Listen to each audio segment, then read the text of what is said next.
Welcome to Faith, Culture, and Society, and this is Series 3, Episode 6, and this episode is on Andrew Johnson.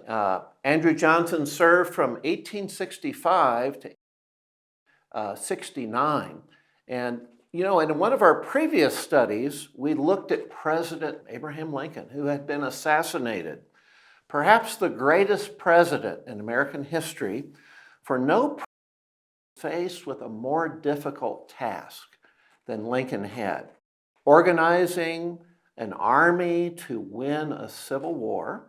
He also had to get the resources to fight the find good generals that would win the war, and lead the nation to conquer the southern states that had seceded. But Johnson, I think we call him battled president. One historian said of Johnson's life, none had a more modest beginning than Johnson. His family in North Carolina were dirt poor, but he could rise above his past and reach the highest pinnacle in America, only to be cast down in it with the first ever impeachment of the president. As a teen, Johnson was apprenticed to a tailor, a person who tailored clothing. He heard debate often in the tailor shop talking about politics. When he turned 18 years old, he decided to cross the mountains and go west into Tennessee, a new state. He said, quote, "I have grappled with the gaunt and haggard monster called hunger." So out of desperation, out of hunger, he went westward looking for opportunity. Well, in Greenville, Tennessee, he met a wonderful Eliza, and they were married at age 19. This wonderful lady, this wonderful woman he fell in love with, actually sat in his tailor shop while he worked in reading, writing, and arithmetic. He learned. He'd never been to school before. He began, after a couple years, a debating society. He actually started a debating at Greenville College, and then he saw that he had a skill. He had a gifting. You see the fingerprint of God in his life. He was a very effective. So he decided to run for office. And at age 20, he was voted in as an alderman. He was elected. He was a champion for the working man and for the poor. In 1835, he ran for the Tennessee State Assembly. He became what was known as a Jackson Democrat. Now, I'm sure you've heard of Andrew Jackson, the common man. A man for the common people. Johnson was forceful and powerful without being eloquent. He could hold his crowd spellbound. There was always in his speeches more wit, humor, and anecdotes that relieved them from tedium and heaviness. Now, the speeches back then ran 2 to 3 hours. 2 to 3 hours per speech.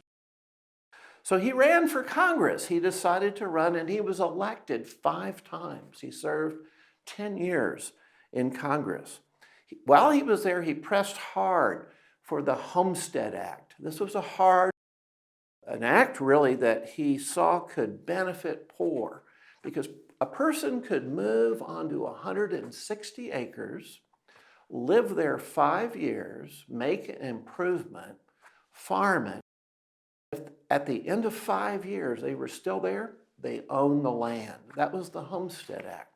So America had vast areas of open land.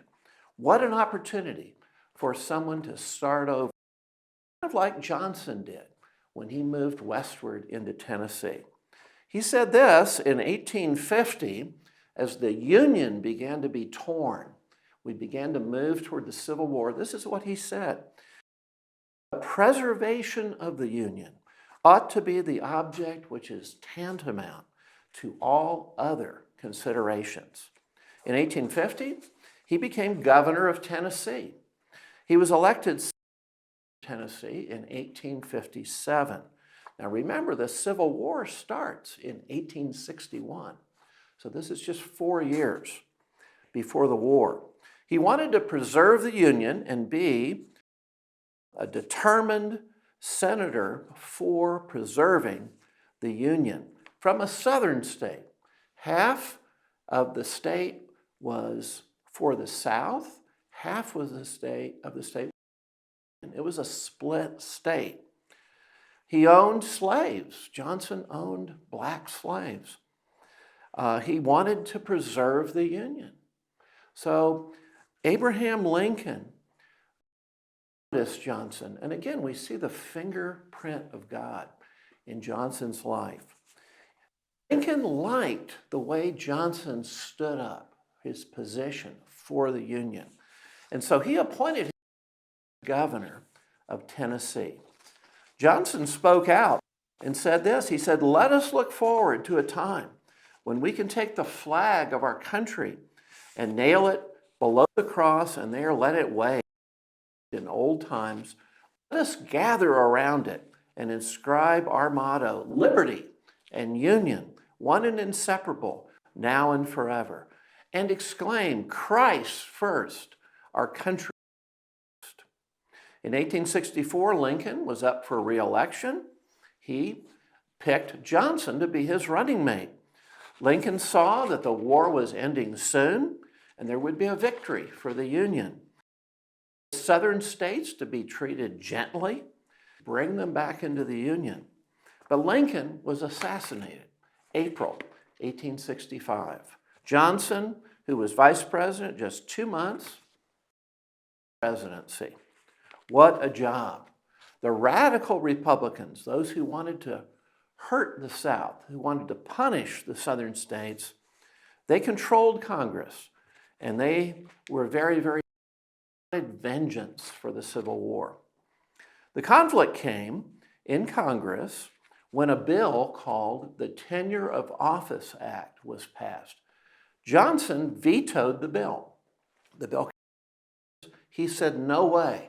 What did the bill do? The bill actually said that for Johnson, he had to get approval of Congress to change his cabinet, those advisors in his cabinet. No president required to do that. So Johnson said no. And they decided to pass it over his veto. And then he dismissed one of his cabinet members. He said a president can do that. And Congress violated the law, and they impeached him. They took him to trial. A trial came up in the Senate, and Johnson won by only 1 vote. He was not removed from office, not convicted of impeachment. I think God raised a humble tailor to the highest office, and he used a crusty, resilient, determined man for the Union and for the Constitution. You know, Johnson saved the office of the presidency. He kept the president from being dominated by the Congress. And today we benefit. The lesson from Johnson that we see, the Constitution must be preserved. Thanks for joining me. It's good to be with you today with Faith, Culture, and Society.